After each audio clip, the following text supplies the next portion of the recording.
How can I see my world is laid waste? How can I play with ringed hands? Where are my dead? Oh God, I seek them in every dunghill, in every heap of ashes. Oh, tell me where you are.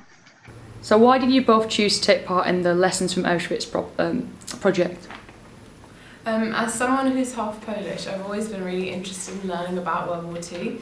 And when I heard about the opportunity to go to Poland, to Auschwitz, I knew immediately it would be an informative way to understand the horrors of the things that members of families, of my family in fact, were put through.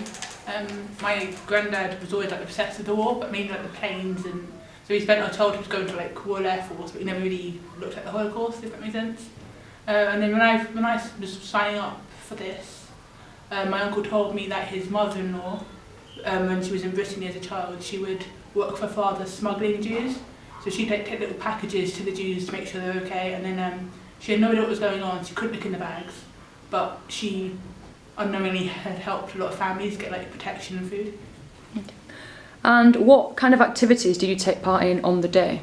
So after a very early flight, we landed in Kraków Airport, which is in the south of Poland, and drove straight to Oświęcim, the town in which the Auschwitz camp is situated.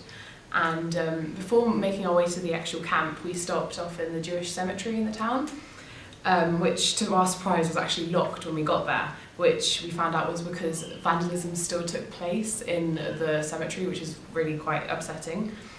The cemetery itself was very derelict and deserted, with the graves, many of them falling apart.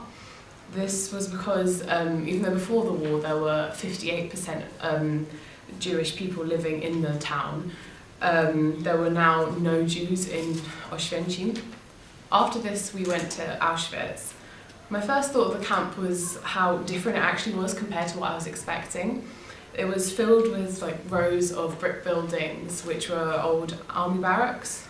With our tour guide Anna, we visited 4 specific blocks, and the 2 that really stood out for me were Block 11 and Block 27. Block 11 was dedicated to the torture of the prisoners, and in one particular room we saw a standing prison which was very, very small, only about this big, where 4 to 8 prisoners were expected to stand overnight and then return to work the next day as if they'd had a normal night's sleep, when obviously they hadn't.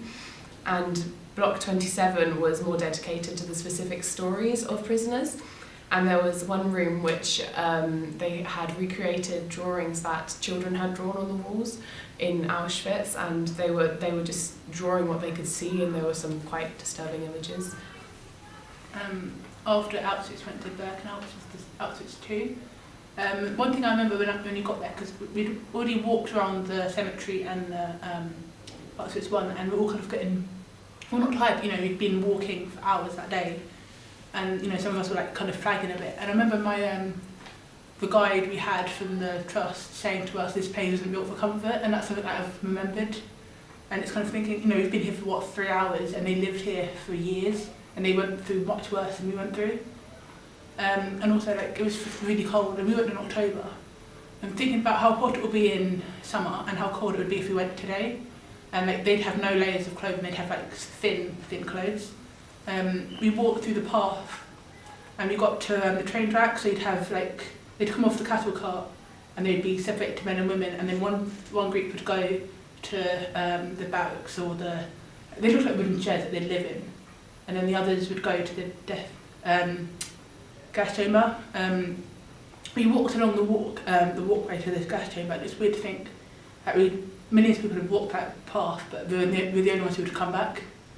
And then we got to the gas chamber, it was all burnt to the ground, so it was kind of shocking to think that they'd murdered millions of people, but yet they just wanted to get rid of the evidence, if that makes sense. And it's just thinking, if they had succeeded, we'd never have known about this. Afterwards we went to Canada, which is this little signing-in place where they kept all their belongings. One of the things we saw was a set of keys, and it made us think we'd be going home at the end, and we knew we'd be going home, but they thought they were too, but they'd stay there forever. We ended the day with a service by Rabbi Barry Marcus, and basically he gave a really heartfelt speech, and he was shouting really loudly because it was really special, and well, not special, but it was something really close to his heart that he wanted people to remember. And we had like lots of poems. There were 200 of us, and we were all from like different backgrounds, different religions. Like we weren't, not everyone there was Jewish. Like for example, there were Muslims there, I was Christian, I was there. Do you know what I mean? It was like everyone joined together, so it was really nice. Like we were all remembering them. And at the end we lit a candle, so everybody lit a candle to light up the dark camp. So as you're walking back after the service, you could just see candles everywhere. What did you learn from the experience?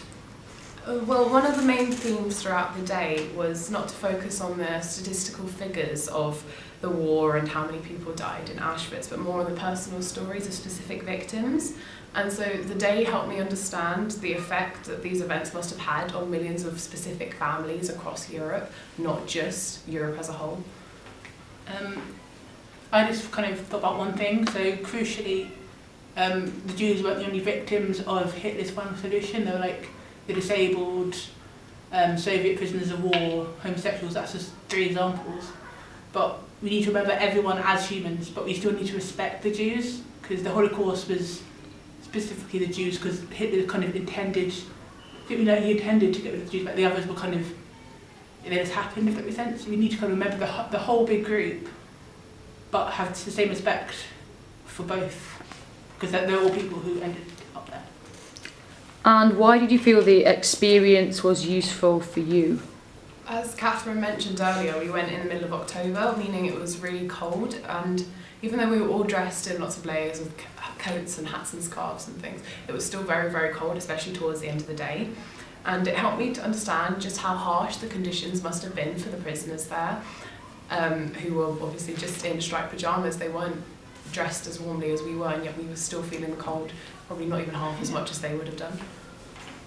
I think going there to see it, it was not what I expected, because when you learn it in a textbook, you see a picture and you see like, oh, this is where they died. Like, you don't really know much more about it, but it helps you kind of look past the facts, and you see the cases of hair, shoes, glass, like personal possessions, and you think, like, actually this is like a real person. Like it helps you relate to kind of, they like seeing their things, it humanises them a bit. And then there was a pair of like sandals, for example, that I noticed, and it helped you kind of imagine the person who would have worn them before they got there, and when they were like they were an ordinary person before it was all stripped away, and they had to wear striped pyjamas with shaved heads. And also the keys was another thing I mentioned earlier. That was the few things that stood out. And would you recommend taking part in the Lessons from Auschwitz project to other Year 12 and 13 students? I definitely would. I think it's a really awakening experience that really people should try and experience it as much as they can, not even just from the lessons from Auschwitz course, but even just visiting Auschwitz themselves, but also other parts of Poland, because there is more to Poland than just death camps. And I think it's important that loads of people from different backgrounds go, because you can be ignorant because it wasn't people that you can associate with.